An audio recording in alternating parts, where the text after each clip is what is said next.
Hello, ഞാൻ പ്രതാപൻ. ഇന്നത്തെ ഒരു വാർത്ത വളരെ രസകരമായ ഒരു വാർത്തയാണ്. നാഗരാജ് ഗൗഡ എന്ന് പറയുന്ന 65 വയസ്സുള്ള ഒരു സീനിയർ സിറ്റിസൺ. അദ്ദേഹം കർണാടകത്തിലെ ഹാസൻ ജില്ലയിൽ ഉൾപ്പെട്ടയാളാണ്. ഫ്രീലാൻസ് ഫോട്ടോഗ്രാഫറായിട്ട് ജോലി ചെയ്തിരുന്നു.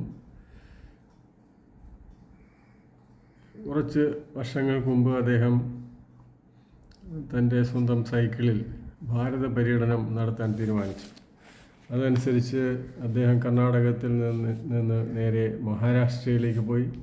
രാജസ്ഥാൻ, ഗുജറാത്ത്, ഹിമാചൽ പ്രദേശ്, ഡൽഹി, UP,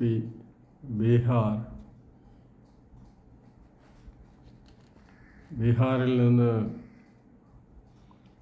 ഒഡീഷ, ആന്ധ്രാപ്രദേശ്, തെലങ്കാന, തമിഴ്നാട് വഴി നാഗർകോവിൽ വഴി അദ്ദേഹം കേരളത്തിലെ തിരുവനന്തപുരത്ത് എത്തിയിരിക്കുകയാണ്. ഓരോ സ്ഥലത്തും കുറച്ച് ദിവസങ്ങൾ അദ്ദേഹം താമസിക്കുകയും ജനങ്ങളുമായും ഇടപെടുകയും ചെയ്യും. ജനങ്ങളുമായി തൻ്റെ അനുഭവങ്ങൾ പങ്കുവയ്ക്കും. ജനപ്രതിനിധികളെ കണ്ട് അദ്ദേഹം ലോക സമാധാനത്തിനും പരിസ്ഥിതി സംരക്ഷണത്തിനും വേണ്ടി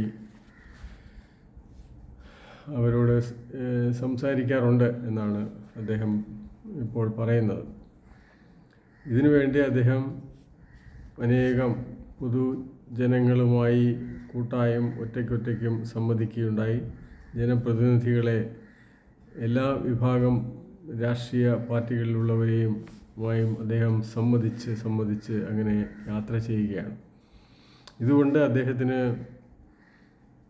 പൊതുവെ അദ്ദേഹത്തിന് ആരോഗ്യ പ്രശ്നങ്ങളൊന്നും ഇല്ലായിരുന്നു. പക്ഷേ ആരോഗ്യം ഇപ്പോൾ ഈ സൈക്കിൾ യാത്ര കൊണ്ട് ജനങ്ങളുമായിട്ട് സംവദിക്കുന്നത് കൊണ്ടും അയാളുടെ ആരോഗ്യം വർദ്ധിച്ചു എന്നാണ് അദ്ദേഹം പറയുന്നത്. മാനസികമായി വളരെ സന്തോഷത്തിലുമാണ് അദ്ദേഹത്തിന് പ്രത്യേകിച്ച് ചിലവില്ല. സൈക്കിൾ യാത്രയായതുകൊണ്ട് പെട്രോളിൻ്റെ ആവശ്യമില്ല. താമസം എല്ലാ സ്ഥലങ്ങളിലും എത്തുമ്പോൾ അവിടെ സൗജന്യമായി ലഭിക്കുന്ന സത്രങ്ങൾ, ധർമ്മശാലകൾ, മറ്റ് സംസ്ഥാനങ്ങളിൽ ധർമ്മശാലകളുണ്ട്. കേരളത്തിലും പല അമ്പലങ്ങളുമായി ബന്ധപ്പെട്ട് സൗജന്യമായി താമസിക്കാവുന്നതാണ്. ഈ അമ്പലങ്ങളുമായി ബന്ധപ്പെട്ട് തന്നെ സൗജന്യ ഭക്ഷണവും ലഭിക്കുന്നതാണ്. അങ്ങനെ ധൃതിയില്ലാത്ത ഒരു യാത്ര, അദ്ദേഹത്തിൻ്റെ സൗകര്യാർത്ഥം സൗകര്യമുള്ളിടത്ത് താമസിച്ച് സൗകര്യമുള്ള ജനങ്ങളുമായി സംവദിച്ച് തൻ്റെ ജീവിതാനുഭവങ്ങൾ പങ്കുവച്ച് അങ്ങനെ യാത്ര തുടരുകയാണ്. ഇത് മുമ്പ് ആൾക്കാർ ഇങ്ങനെ നടന്ന് സഞ്ചരിച്ചിരുന്നു. ഇപ്പോൾ ഇദ്ദേഹം അത് സൈക്കിൾ യാത്ര നടത്തിയിരിക്കുകയാണ്. ഇതൊരു ആരോഗ്യവും മാനസിക സന്തോഷവും മറ്റുള്ളവർക്ക് പ്രയോജനപ്രദവുമായിട്ടുള്ള ഒരു പ്രവൃത്തി വയോജനാവസ്ഥയിൽ അദ്ദേഹം കണ്ടുപിടിച്ചിരിക്കുന്നു എന്നുള്ളത് വളരെ നല്ല കാര്യം എന്ന് തന്നെ പറയാം. വ്യത്യസ്തമാണ് ഇത്.